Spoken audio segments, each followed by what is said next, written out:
biliar, me refiero a la litiásica o la microlitiásica, que hace que los cálculos migren hacia el páncreas y puedan producir cuadros de pancreatitis. ¿Cuándo decimos que una pancreatitis es grave? Porque tenemos leve y grave, ¿no?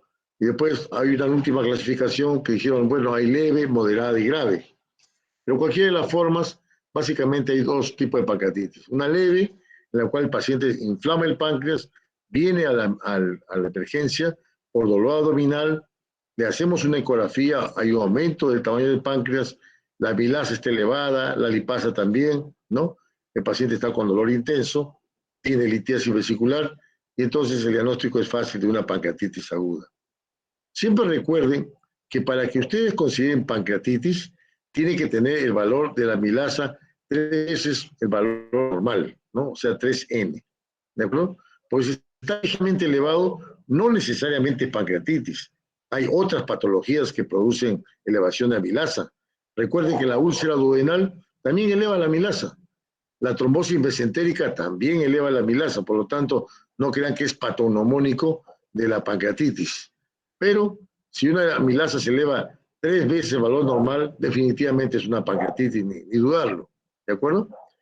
Una vez que ubicamos y hacemos el diagnóstico de pancreatitis, tenemos que ver si es grave o no es grave, porque eso va a mandar si el paciente va a hospitalización o va a cuidados intensivos. Si es leve, irá a hospitalización, ¿no? Calmaremos el dolor, como ya veremos más adelante, y el paciente va a ir bien. Pero si es grave, vamos a tener que hacer un monitoreo porque el paciente puede necesitar una bomba de infusión o puede necesitar otros elementos para que pueda salvar su vida. Para poder catalogar una pancreatitis grave, tiene que tener un PO2 menos de 60, ¿no? Ustedes saben que por encima de 80 es normal. Una creatinina, o sea, se afecta a la parte renal, mayor de 2, ustedes saben que la creatinina es 1.2 normal, ¿no? Una alteración de la presión arterial menor de 90, entre la sistólica y la diastólica, menor de 90. Desde el punto de vista hematológico, una coagulación intravascular diseminada, puede haber una coagulación diseminada. Hay alteraciones, esto es muy importante. Hay dos cosas que siempre deben prevalecer, ¿ya? Uno es la hipocalcemia y la otra es la hiperglicemia, ¿no? Cuando más hipocalcemia tenga o más hiperglicemia tenga, más severa es el cuadro de pancreatitis, más severa. Entonces hay que tener muy en cuenta eso, el dosaje de calcio y el dosaje de la glucosa en sangre. Y puede haber un compromiso gástrico con una hemorragia que generalmente supera el medio litro, ¿no? Más de medio litro. Todos esos factores, todos estos factores hacen pensar que el paciente está frente a una pancreatitis grave. Usualmente, cuando un paciente llega con pancreatitis al hospital, le piden sus amilasas, el diagnóstico primero es clínico, luego confirma con la amilasa, con la ecografía, y ahí de pronto viene la duda, ¿cuándo hacer la tomografía? Nosotros hace unos años no teníamos tomógrafo, y solamente con eso hacíamos el diagnóstico, una ecografía. Hasta que llegó el tomógrafo de 4 cortes, y bueno, ya usamos el tomógrafo, y ahora tenemos en el hospital un tomógrafo de 64 cortes. Hay uno en el Revalea de 120 cortes, más preciso. Entonces, todo el mundo le pide tomografía. Ya un uñero le pide tomografía. Y no es así, pero la tomografía tiene ciertas indicaciones. ¿Cuál es la indicación? Cuando sospecho de gravedad. O sea, la respuesta a una pregunta, ¿cuándo hacer una tomografía a un paciente con pancreatitis? Cuando sospecho, bajo estos criterios, de gravedad. Ahí. Si no le vamos a hacer tomografía a todas las pancreatitis no leves, una ecografía que va a salir, en la ecografía va a salir páncreas aumentado de tamaño. ¿Y qué te va a revelar la tomografía? Páncreas aumentado de tamaño. ¿En qué ha mejorado? En cambio, si la ecografía sale líquido alrededor del páncreas, bueno, la tomografía te puede precisar qué cantidad de líquido tiene alrededor del páncreas o dónde está localizado más el líquido. O si es un Baltasar C, D, E, ¿no? ¿Qué severidad de pancreatitis tenga? Por lo tanto, la respuesta a esa pregunta es cuando tenga criterios de gravedad. O sea, no se le pide a todos los pacientes tomografía. Un concepto totalmente equivocado de varios médicos, ¿ya? No se le pide, solamente se pide cuando hay sospecha de gravedad. ¿Cuál es la etiología? Esta es una lámina de Estados Unidos. Alcohólica ellos tienen 40%, biliar 40% y otros 10%, ¿no? Hay algunas que son medicamentosas, ¿no? Tóxicas, traumáticas, virales, etcétera. Este porcentaje no es tan cierto, ¿no? Porque biliares acá en nuestro país, 80% diría, y un 20% o 18% alcohólica y las otras el resto, ¿no? La biliar es la más frecuente y después vamos a discutir por qué. ¿Qué sucede? ¿Cuál es la patogénesis? O sea, ¿qué es lo que está pasando en la pancreatitis? Definitivamente ustedes recordarán en su fisiología que las enzimas se encuentran inactivas en el páncreas, ¿no? La amilasa, la lipasa, no se encuentran la estasa inactivas. Y solo cuando se vierten al intestino se activan, ¿no? Entonces, cuando se activan, hace su función de lisis, ¿no? De destrucción de tejido, de proteína, de grasa, etcétera, ¿no? O sea, tiene que salir. Pero ¿qué sucede? En estos casos de la pancreatitis se activa la lisis dentro del páncreas, ¿no? Dentro del páncreas. O sea, las enzimas se liberan, ya sea porque hay una hipertensión ductal, o sea, porque aumenta la presión a nivel del conducto pancreático, ¿no? O ya sea porque hay aridía biliar que se mete adentro o se liberan toxinas, pero el hecho es que las enzimas se activan directamente y lo que hacen es destruir el páncreas. Si estas enzimas se hubieran activado saliendo del páncreas, pues no había problema, pero nosotros todos los días sacamos amilasas y lipasas pancreáticas a nuestro tubo digestivo. Y claro, lo que comemos, ya sean proteínas o grasas, esas van a ser lisadas a través de estas enzimas. Eso es normal, todos los días lo hacemos. Pero en este caso, se cierra el conducto momentáneamente y se activa dentro del páncreas y destruye el páncreas. Ese es el problema número uno. Entonces, todas las enzimas, la tripsina, la lactasa, todo eso comienza a activarse y al destruir se forman inflamaciones, hay citotoxinas también que producen esto. Y acá hay un ejemplo, ¿no? Este es un páncreas totalmente, ¿no? Aumentado de tamaño, tanto la cabeza, el cuerpo y la cola. Es una pancreatitis, ¿no? Yo diría en la clasificación de Baltasar, ¿no? No hay líquido todavía, pero sí hay bastante inflamación, ¿no?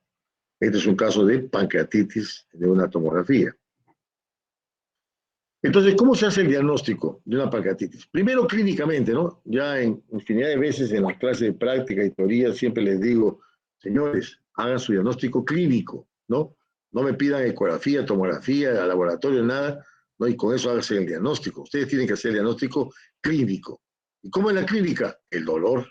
Dolor en el epigastrio persistente, intenso, que puede o no irse a los flancos, porque en los libros dice dolor que se va en tipo de barra, no siempre. Yo he visto un montón de pancreatitis y no siempre se va a la barra como dice el libro, ¿no? A veces para mí me basta encontrar un dolor intenso, intenso para pensar en una pancreatitis.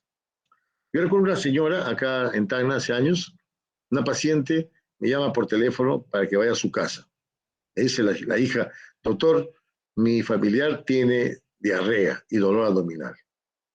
Entonces yo fui a verla y efectivamente había tenido diarrea y dolor abdominal y es una enterocolitis, ¿no? Simplemente diarrea con dolor abdominal.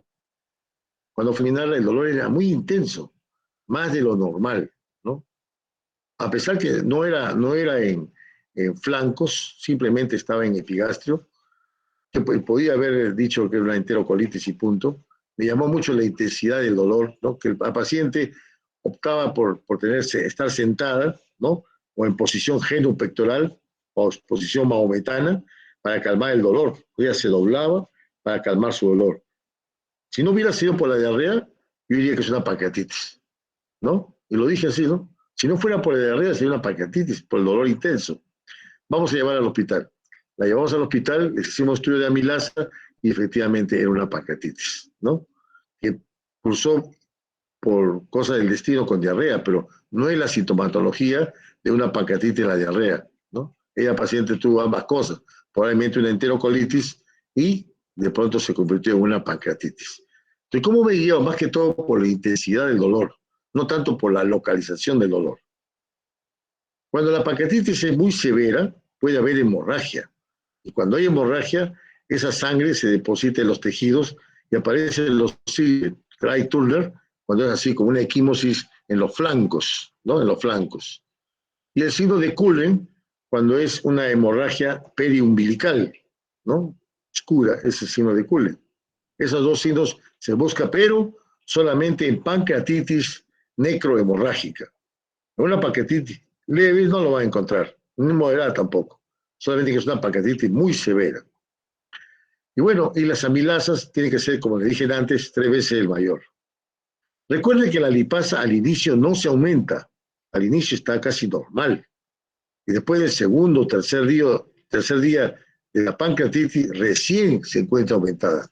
¿Ya? Así que no se van a equivocar y vayan a pensar que está el paciente bien con una lipasa normal. Recuerden que dependerá en qué momento toman ese examen. Si lo toman al inicio, va a estar normal o ligeramente elevado. Pero si lo toman al tercer día, va a estar aumentado. Y eso nos indica pancreatitis también. ¿Ya? Y finalmente una radiografía. Ya no es historia clínica, una radiografía de abdomen simple, donde van a ver niveles hidroaéreos y quizás vayan a ver el asa en centinela.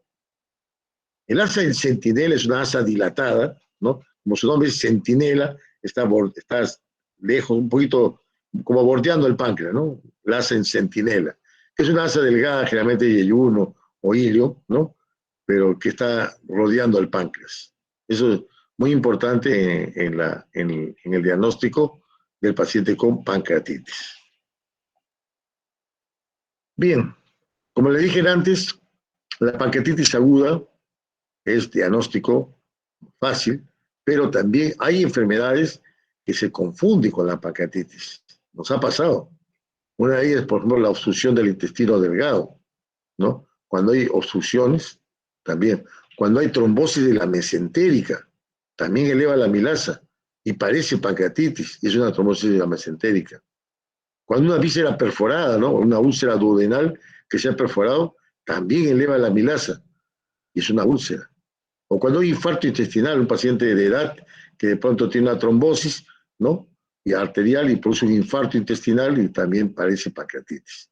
No hay patologías que se parecen mucho, ¿no? Y hay que saber diferenciar. A veces no damos con el diagnóstico solamente al final, ¿no? Recuerdo un paciente que vino de Puno, acá a la ciudad de Tacna, conocido con sus familiares, y vino con dolor abdominal intenso. Llegó a la emergencia, el diagnóstico era una pancreatitis, ¿no? El paciente se ponía cada vez peor, estaba diaforético y se decidió entrar a la sala. Cuando entramos a la sala de operaciones, todos los intestinos estaban necrosados.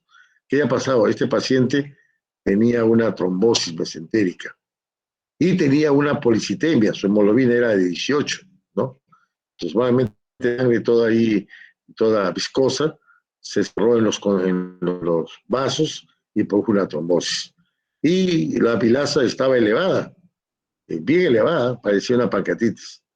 Entonces, cosas parecidas nos ha pasado y por eso siempre es bueno tener los diagnósticos diferenciales. Lo otro que vemos es el pronóstico. Soy pancreatitis aguda severa. Por la leve no nos preocupa porque leve es leve, pues, ¿no? Entonces, para poder saber el pronóstico del paciente, hay unos criterios que se usan, unos que son los criterios de Ransom y otros que son los criterios Apache 2. El último Apache 2 lo usa mucho en UCI. Los criterios de Ransom lo usamos generalmente los gastroenterólogos, ¿no? Entonces, ¿cuáles son los criterios de Ransom? Que el paciente tenga más de 55 años, que tenga una leucocitosis mayor de 16.000, que tenga una glucosa, ya hemos dicho antes, ojo con la hiperglicemia, ¿no? ¿Por qué? Porque lógicamente se alteran los islotes de Langhans, ¿no? No hay mucha producción de insulina y por lo tanto la glucosa se eleva.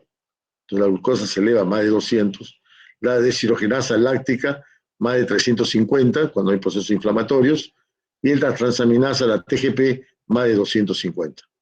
Estos son los criterios de RANS. Si este paciente tiene estos criterios que está severamente comprometido, necesita entrar a cuidados intensivos.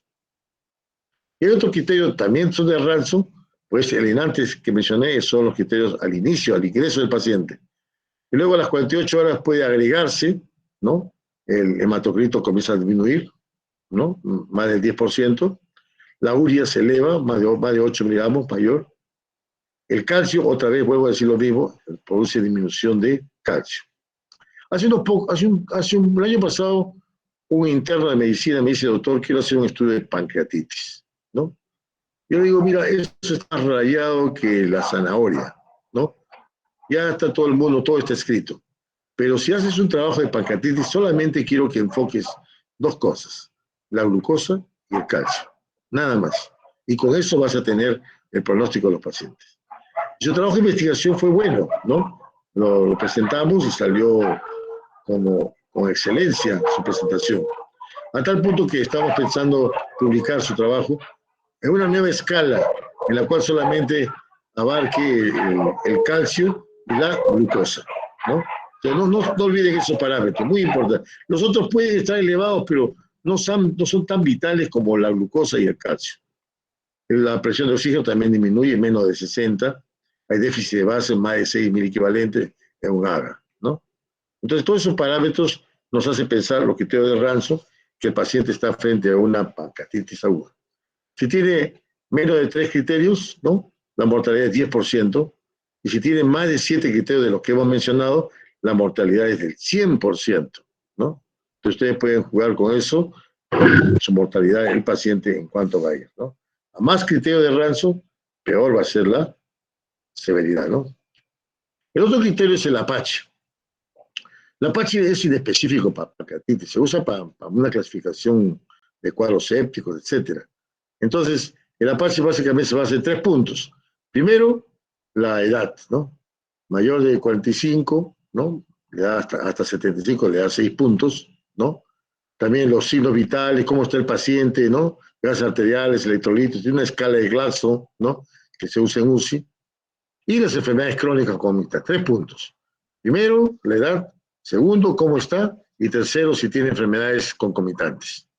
De estas, la cirrosis, la neumonía, si el paciente está en diálisis, si tiene insuficiencia cardíaca, si tiene angina, inmunosuprimido, todos esos factores hacen que el paciente sea más grave, ¿no? Entonces ya uno pone un puntaje y dice, este paciente, según la clasificación de Apache 2, tiene un cuadro de pancreatitis grave, ¿no? Entonces, la severidad es muy importante. Una vez que diagnosticamos y después vemos la severidad del caso y decidimos si el paciente va a piso o va a UCI, hacemos un plan de trabajo. ¿Cuál es el plan de trabajo? Primero el paciente va a UCI.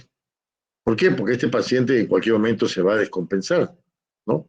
Va a ser un shock, ¿no? O hipovolémico o shock séptico, y puede ser grave, ¿no? Una vez llegó en el hospital un paciente con diagnóstico de pancreatitis, ¿ya? Entonces el paciente estuvo en piso. No lo pasaron a UCI, pasó a piso. Para colmo era familiar de un médico. Al siguiente estaba bien, pasó la visita, estaba muy bien. Al tercer día, el paciente de la noche a la mañana, en la tarde, me acuerdo que estábamos ahí, en la tarde el paciente se puso mal, se puso pálido como un papel, excitado, y se tuvo que trazar operaciones de inmediato. ¿Qué pasó? ¿Qué encontramos? Encontramos que la pancreatitis había avanzado tanto y había roto los vasos arteriales del páncreas, ¿no? La arteria pancreática, y produjo una hemorragia masiva. Afortunadamente había las unidades de sangre, había los cirujanos adecuados y se solucionó el problema. El paciente se salvó, no murió, menos mal. Quizás si hubiera sido de noche, con pocas personas, hubiera fallecido. Y afortunadamente se salvó, pero quedó con una pancreatitis crónica y con diabetes mellitus. Vivió unos 10 años más y murió de otra cosa, pero no el páncreas. ¿Ya? Bien, entonces el paciente va a UCI, de hablar, ¿no? O cuidados intensivos o cuidados intermedios. Inmediatamente se toma una radiografía de tórax para ver si hay derrame pleural, ¿no? Derrame pericárdico, de abdomen para ver si hay asa en centinela, si hay niveles hidroaéreos. Un examen completo de orina para ver si no hay infecciones sobreagregadas. La tomografía, ¿no? Si tiene más de 3 criterios de Ranzo, la solicita, como dije, ¿no? Antes, solicitar cuando hay paciente grave o si tiene un Apache más de 10. Y lógicamente hacemos los exámenes de urea, creatina, deshidrogenasa láctica, TGP, gases arteriales, ¿no? Para poder monitorizamos al paciente, ¿no? se puede descompensar en cualquier momento. Estamos frente a un paciente con pancreatitis grave. ¿Cuál es el tratamiento? En una pancreatitis leve, solamente le damos NPO, sonda nasogástrica, y le damos omeprazol para que no haya mucha acidez y nada más. El paciente pasa unos días y se recupera totalmente. En una pancreatitis grave, tenemos que colocar una sonda nasogástrica, ¿no? Para drenar, porque hay un hilio, todo está detenido y el paciente está vomitando. Entonces hay que poner una sonda nasogástrica para que no se aspire. Muy importante, el segundo punto es la hidratación. Ese paciente está deshidratado, está haciendo un tercer espacio. Entonces hay que pasarle cloruro de sodio o hay que pasar espasor plasmático, ¿no? Tratarlo como si fuese una hemorragia. Porque ese paciente por hipovolemia puede hacer un shock hipovolémico o puede hacer una insuficiencia renal, prerrenal, ¿no? Por falta de líquidos, ¿no? Y puede haber una necrosis tubular renal y después no lo saca nadie, pues estaría haciendo un cuadro de insuficiencia renal severa. Entonces es muy importante hidratar al paciente, ¿no? Ya deshidratado porque hay bastante ya líquido en cavidad abdominal. Luego viene el uso de antibióticos. El antibiótico es bastante controvertido. Hay algunos que no usan antibióticos y hay unos que usan antibióticos profilácticos. Profiláctico quiere decir que no tengo la evidencia de una infección, pero le voy a dar antibiótico por si que pega un germen y se meta adentro. Se ha demostrado a lo largo de estos últimos 30 años de que el uso del antibiótico, de forma precoz, ¿no? Ha reducido la mortalidad. Frente a todos esos médicos, gastroenterólogos, cirujanos que decían, no, no hay que usar antibióticos hasta que no se demuestre que tengan germen, no. Y hoy en día ya en todo el mundo usan ceftriaxona o cefalosporina de cuarta generación, antibióticos, frente a una pancreatitis porque saben muy bien que en cualquier momento se va a contaminar y no van a esperar eso. Entonces, yo también estoy a favor del uso en forma profiláctica. El balance hidroelectrolítico, tal como dije antes, la parte de hidratación es muy importante. Entonces, el paciente entra, se mide cuánto es lo que entra por vía endovenosa, cuánto es lo que sale en sudoración, en frío, en diarrea, etcétera, etcétera. Se hace un balance hidroelectrolítico, ¿no? Y según la etiología se hace una CEPRE. ¿Qué es la CEPRE? La CEPRE es la colangiopancreato retrógrado endoscópico. O sea, se usa en endoscopio, se canula la vía biliar y si hay un cálculo se corta, se saca la piedra. Porque si no sacamos la piedra, simplemente el paciente va a ir cada vez peor. O sea, tenemos una obstrucción de la vía biliar. Si no sacamos la obstrucción, el paciente no se va a solucionar el problema. Entonces hay que hacer una CEPRE.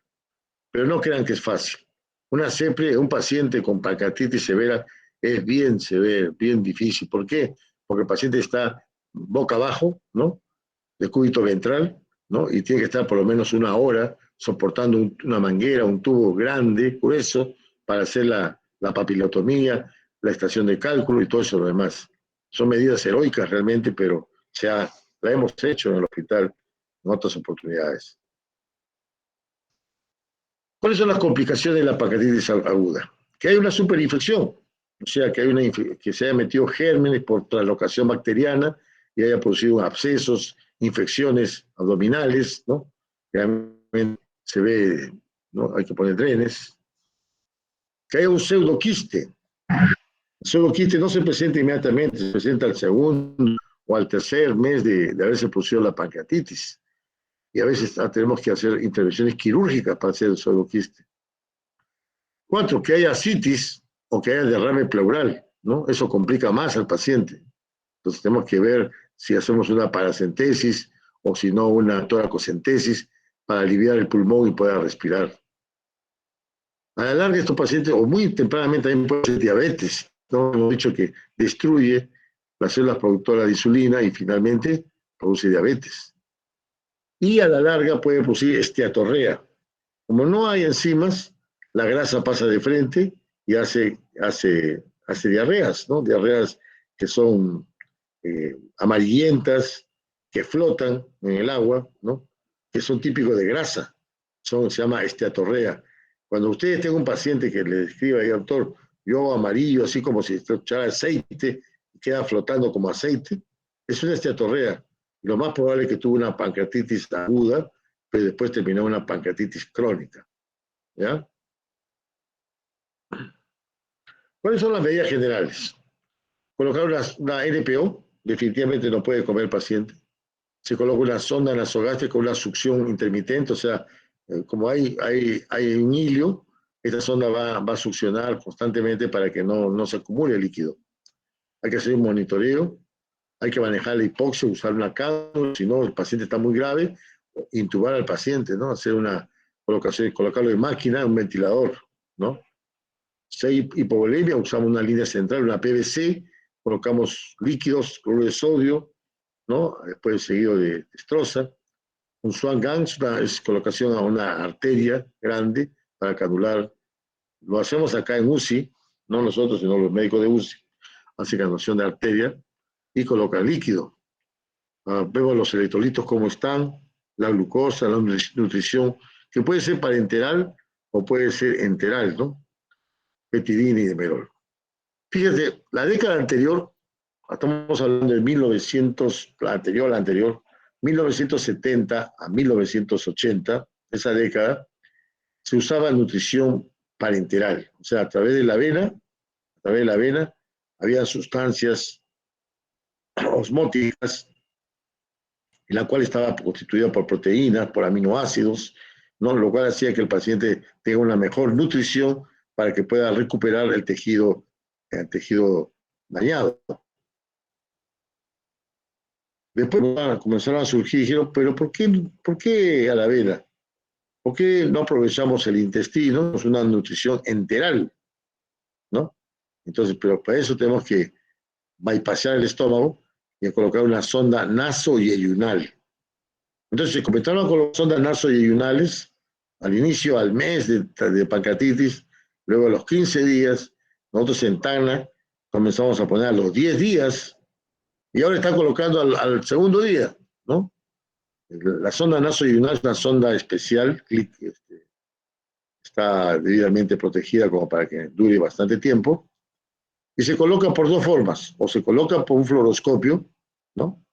Una técnica, o se coloca con un gastroenterólogo, con una endoscopía, se agarra la sonda y se lleva adentro para que esté instalada en el yeyuno.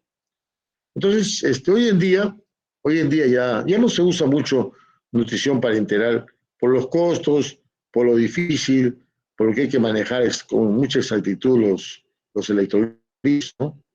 Y más se tiene que usar la sonda nasoyeyunal con bastante éxito. Yo diría que más de lo esperado, ¿no? Y afortunadamente creo que todos los hospitales colocan. Y luego para el dolor, porque lo que el paciente viene de emergencia no viene ni por los vómitos, viene por el dolor. Es como si le hubiera partido con un hachazo, ¿no? El cuerpo, y el dolor es de esa intensidad, ¿no? Entonces usamos petidina o demerol, un tercio de la ampolla diluida, y le colocamos a la vena cada 8 horas, generalmente cada 8 horas, ¿no? Para poder calmar el dolor. Entonces el problema que también hay shock neurogénico por dolor. Otras medidas usamos inhibidores de H2, ¿no? O mejor, inhibidores de bomba de protones. H2, la ranitidina, la cimetidina. Y el inhibidor de bomba de protones, que es lo que más usamos nosotros actualmente, omeprazol, hay el pantoprazol endovenoso, con buenos resultados. Para inhibir la secreción del páncreas se han utilizado una serie de sustancias, hormonas, con bastantes fracasos. Se ha usado glucagón, atropina, pirenzepina, ¿no? Calcitonina, y todos han fracasado. El único que todavía sobrevive es la somatostatina, ¿no? La somatostatina, como ustedes recordarán en fisiología, es un inhibidor de la secreción, Entonces, es natural, nosotros tenemos somatostatina, ¿cierto? Inhibimos la secreción. Pero entonces se usa un análogo a la somatostatina, o sea, un producto hecho en farmacia que muy similar a la somatostatina, que tiene la acción de inhibir ¿no? De inhibir la secreción. Acá en el hospital se usa uno que se llama Octreotide, se usa en inyección, y bueno, da buenos resultados en la mayoría de pacientes. Otros inhibidores también se han usado, aproxenina, meloxilate, Cabecelate, etcétera, pero todos han fracasado, no, ninguno ha quedado. Y luego también ETA, la acetilcisteína para poder disminuir la inflamación. Tampoco nos ha dado resultados. Finalmente nos hemos quedado con la somatostatina, análogo a la somatostatina para poder funcionar esto. ¿Qué es lo que ha dado resultado en estos tiempos? Me refiero a esta última década respecto a la pancreatitis severa. El uso de antibiótico profiláctico, ya lo dijimos en antes. Hay estudios serios que se han hecho en los cuales han demostrado que el uso del antibiótico ha mejorado el pronóstico de los pacientes. La CEPRI, con su papilotomía y extracción de cálculos también, ¿no? Como yo le decía, si sigue la piedra ahí metida si sigue la piedra metida en el conducto biliar, mientras haya obstrucción, seguirá la pancreatitis. Tenemos que resolver ese problema. Nosotros teníamos una paciente, hace años también, una mujer, que de pronto vino con una pancreatitis severa. Le hicimos la CEPRE y encontramos que justo en la ampolla de bate, ya saliendo como un parto, la piedra se había enclavado, no salía, estaba ahí en el mismo. Entonces, como estaba ahí, obstruía la vía biliar y obstruía la vía pancreática, y el páncreas se iba afectando cada vez más. Si dejábamos que la piedra se quede ahí, el paciente moría con toda seguridad. Así que optamos en cortar un pedacito. No tenía mucha experiencia en cortar cuando la piedra estaba casi afuera. Cortamos y la piedra salió como un parto, ¿no? Salió, inmediatamente comenzó a drenar la vía, comenzó a drenar el líquido pancreático y el paciente curó bastante bien, ¿no? Paciente joven, era una mujer de más o menos 30 años por ahí. Bien. ¿Qué antibiótico se utiliza? Imipimen es el que más usado en emergencia. Ciprofloxacino también endovenoso, ¿no? Recuerden que el germen más frecuente en la infusión de vías biliares es el Escherichia coli. Por lo tanto, hay que usar antibióticos para gram negativos.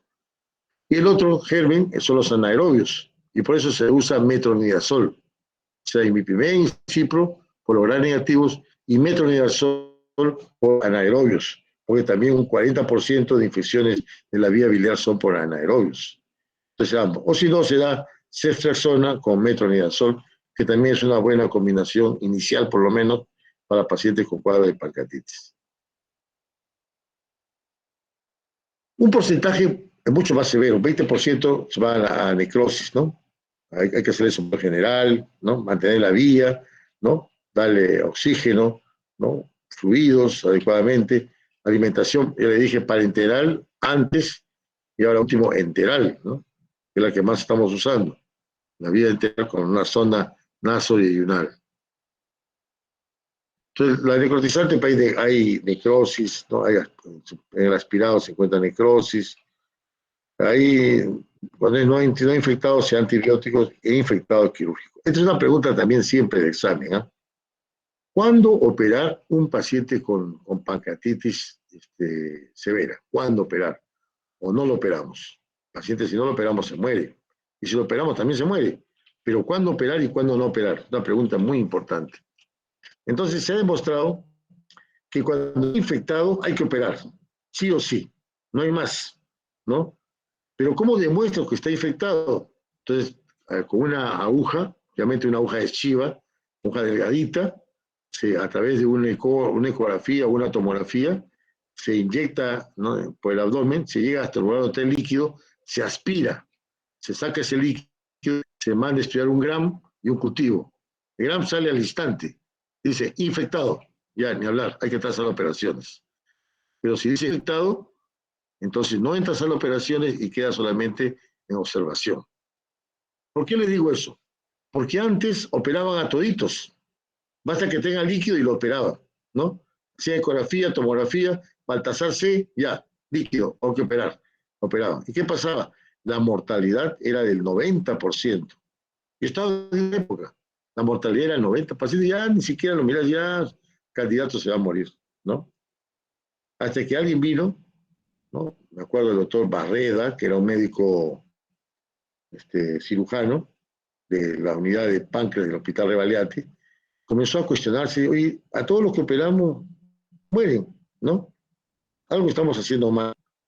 Entonces comenzó a haber algunos estudios en otros países, ¿no? Sobre todo España, y decían, bueno, si los pacientes se mantienen adecuadamente y no los operamos, va a haber menos mortalidad. Entonces él agarró y dijo, bueno, solamente voy a operar a aquellos que están infectados. O sea, metemos la aguja, si está infectado, lo operamos. Y si no está infectado, no lo operamos. ¿Y qué pasó? Redujo su mortalidad al 30 hasta el 25% de todos los pacientes con pancreatitis severa. Y lo publicó. No solamente lo publicó, sino lo difundió por todo el Perú y por otros países. Oiga, ¿sabe qué? Hemos disminuido la mortalidad de la pancreatitis severa. ¿Y cómo lo hemos hecho? Hemos dado antibióticos profilácticamente. 2, hemos hecho CEPRE si es necesario. Y 3, solamente operamos a aquellos pacientes que... Y eso mejoró bastante. Ahora, hasta la fecha. Y en Lima tenemos la unidad de páncreas. Muy bien. Eso es todo lo que tenía que decirles sobre pancreatitis. Ahora vamos a las preguntas, ¿ya? Voy a bajar esto. Vale.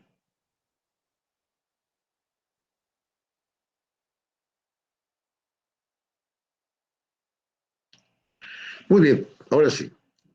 Entonces, hemos tomado un tema muy, muy interesante que son las pancreatitis. Preguntas.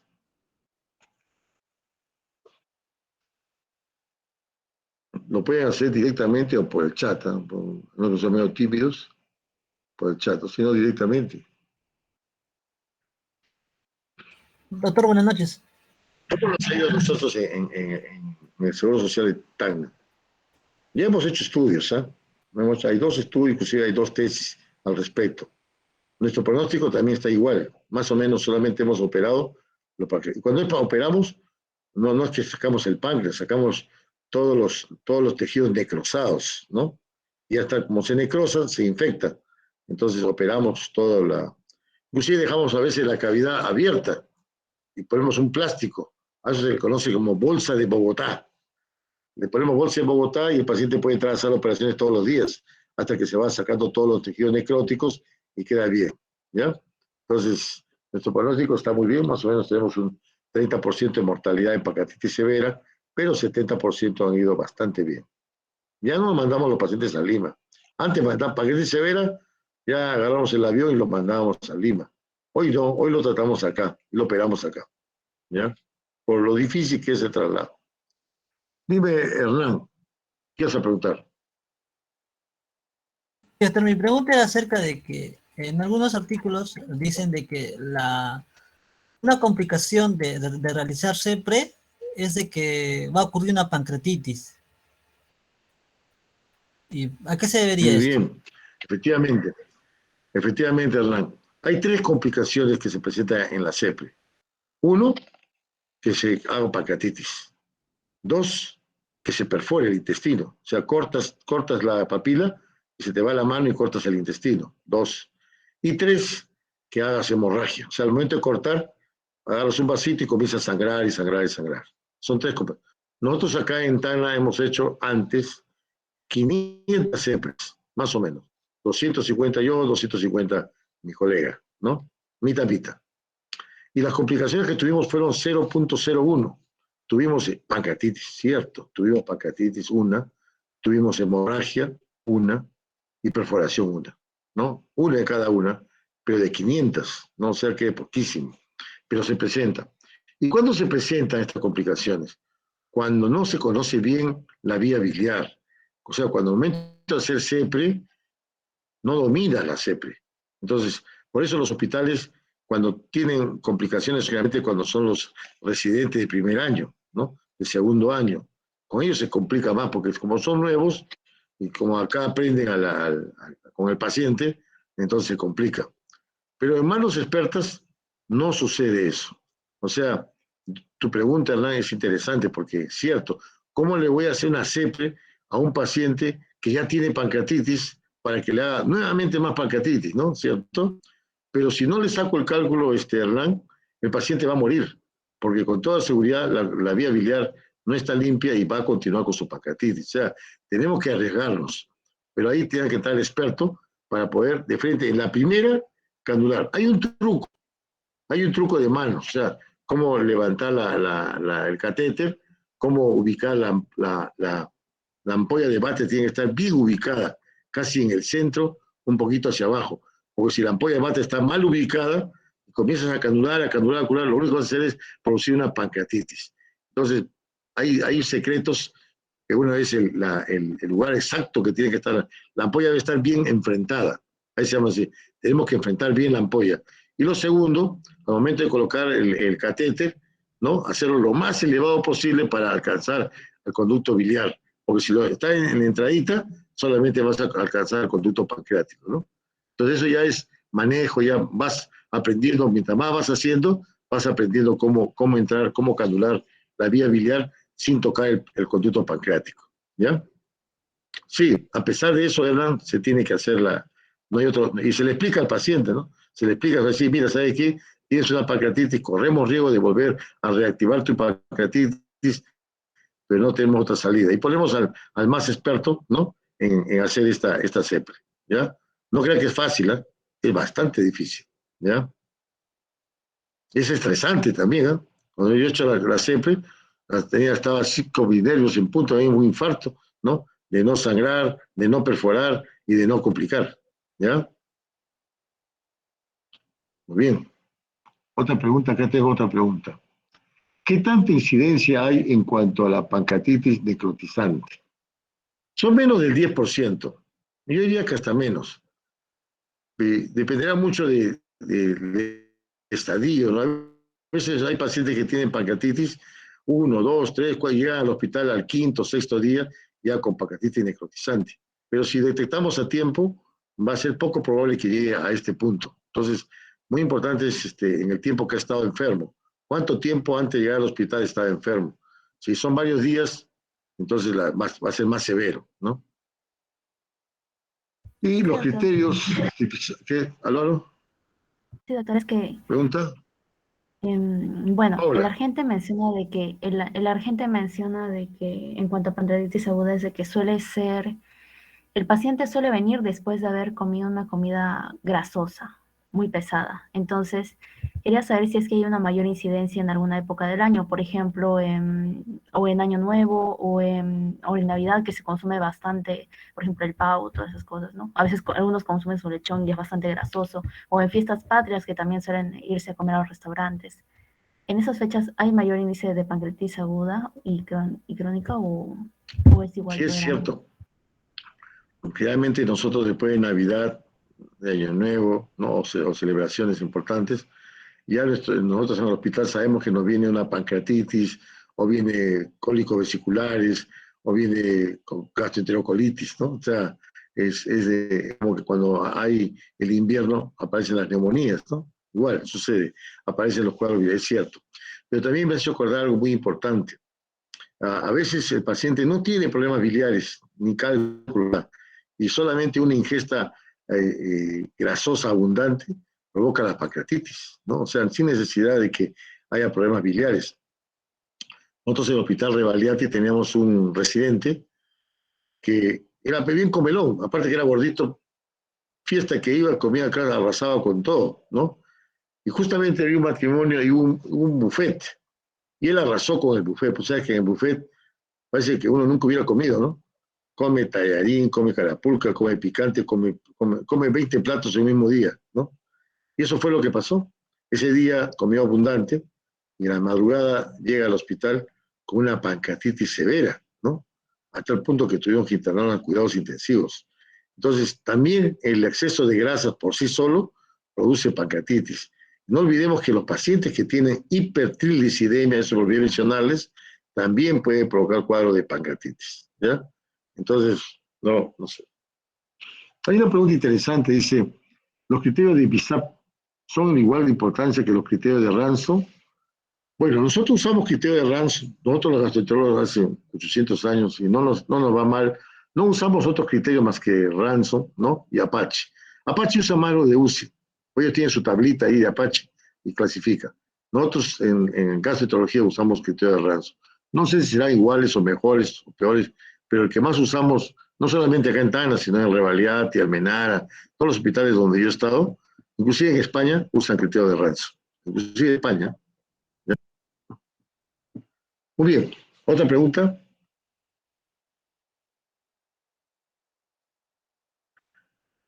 ¿Otra pregunta?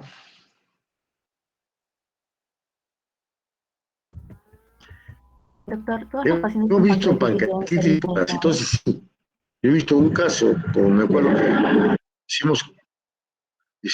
hicimos una endoscopía al paciente y le encontramos con la intención de ver la ampolla de váter, y le encontramos el parásito en la mitad del camino, había muerto, o sea, se había metido al colédoco, ¿no? Y seguro que los jugos pancreáticos, los jugos biliares lo habrán matado, pero ¿no? La cosa es que se quedó en la mitad del camino y el parásito estaba ahí, o sea, obstruyendo como una piedra.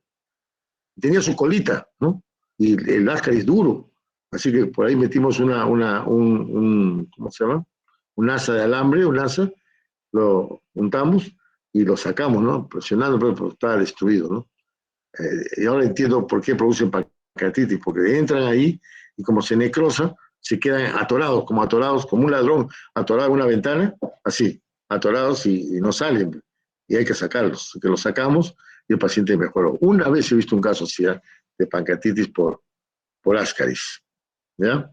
Lo describen bastante, pero una vez no me vi un caso así.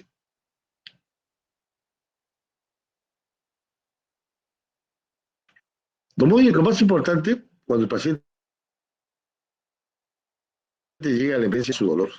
El paciente no imagina cómo llega tirados al suelo, llorando, es una cosa, ¿no? Que da pena, ¿no?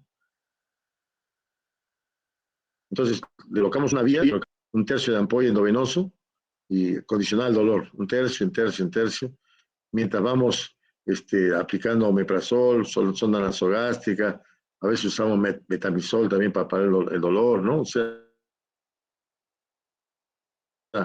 varias con diclofenaco, tratamos de calmar el dolor y aliviar al paciente, ¿ya? A veces lo sedan demasiado también, cuando el paciente está muy mal, lo intuban y ya entra a máquina ventilatoria, está sedado ya porque no esté tan complicado, ¿no? Los pacientes que pasan a UCI, ya los sociólogos lo manejan, ya no lo usamos los gastroenterólogos, ya pasa a manos de ellos. Nosotros manejamos más que todos los pacientes de piso, que están en leve, moderada o que van a ser pasados a severos, ¿no? Muy bien, ¿alguna otra pregunta? Aquí, Ascaris lubricoides. Sí, a ese me refiero, al Ascaris lubricoides. ¿Otra pregunta? Si están ustedes, por ejemplo, en un pueblito alejado, ¿no? En Conchaychiri, a 4.500 metros de altura. Qué raro, porque para esa gente no se... De pronto aparece con una pancreatitis. ¿Qué deben hacer? ¿Qué deben hacer? Inmediatamente poner una vía. Dudo mucho que tengan demerol ahí porque son medicamentos controlados, ¿no? Lo que van a tener creo que es metamizol, ¿no? Para calmar el dolor, diclofenaco también, para calmar el dolor, le colocan una vía y ¿cómo se llama? Lo, lo derivan, ¿no? A un centro más grande, ¿no? Para que sea tratado. ¿Por qué? Porque el paciente a medida que pasan las horas se va a poner peor, ¿no? Va a necesitar mayor tratamiento, ¿de acuerdo?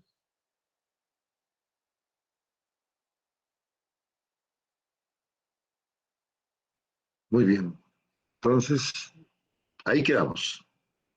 Nos vemos en la próxima, ¿ya? Nos vemos, muchachos.